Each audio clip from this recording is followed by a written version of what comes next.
अगर इंसाफ सिर्फ गुंडागर्दी से मिलेगा तो क्या कानून की जरूरत है? और अगर किसी को सिर्फ इसलिए पीटा जाए क्योंकि उसने मराठी नहीं बोली, तो फिर देश के संविधान का क्या?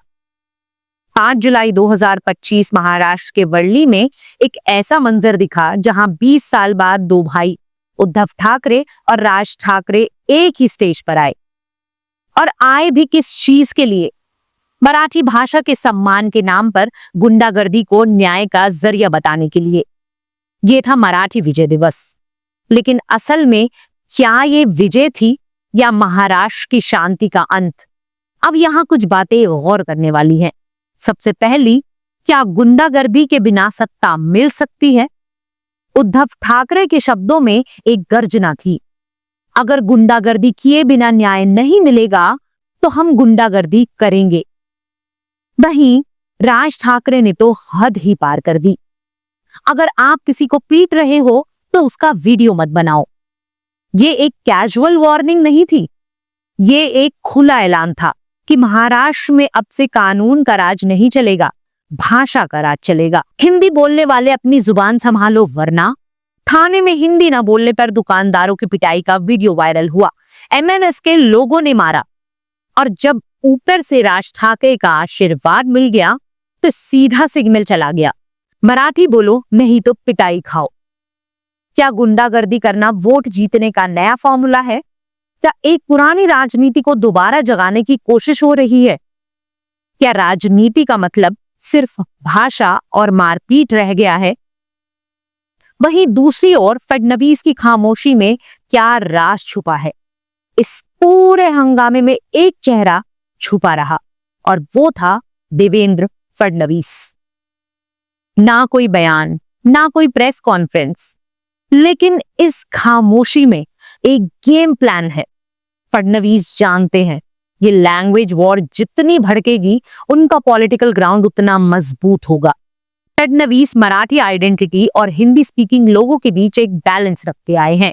वो जानते हैं कि अगर बीजेपी या उनकी सरकार रिएक्ट करेगी तो राज और उद्धव विक्टिम कार्ड खेलेंगे, लेकिन अगर वो चुप बैठे तो मराठी वोटर खुद डिसाइड करेगा कि गुंडागर्दी का समर्थन देना है या नहीं।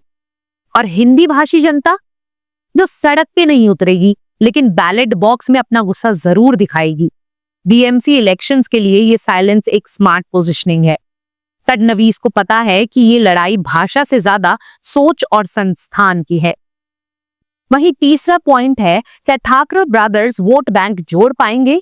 डीएमसी इलेक्शंस पास में है, मराठी वोटर्स का शेयर 40% के करीब है। उद्धव और राज की जोड़ी उस 40% में से अपना हिस्सा लेना चाहती है। राज के 7% वोट शेयर का सहारा लेना उद्धव के लिए टेम्पटिंग है, लेकिन ग्राउंड रियलिटी कुछ और कहती है।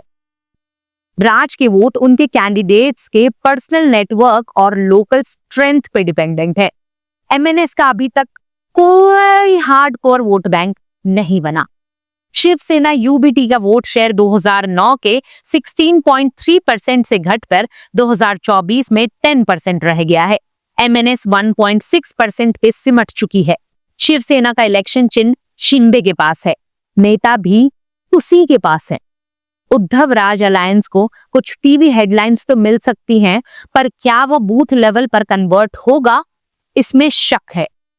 मराठी वोटर सिर्फ भाषण पे नहीं, अपने लोकल नेता को वोट देता है। वहीं चौथा पॉइंट है, मराठी महानियों ने ही बनाई हिंदी को शान।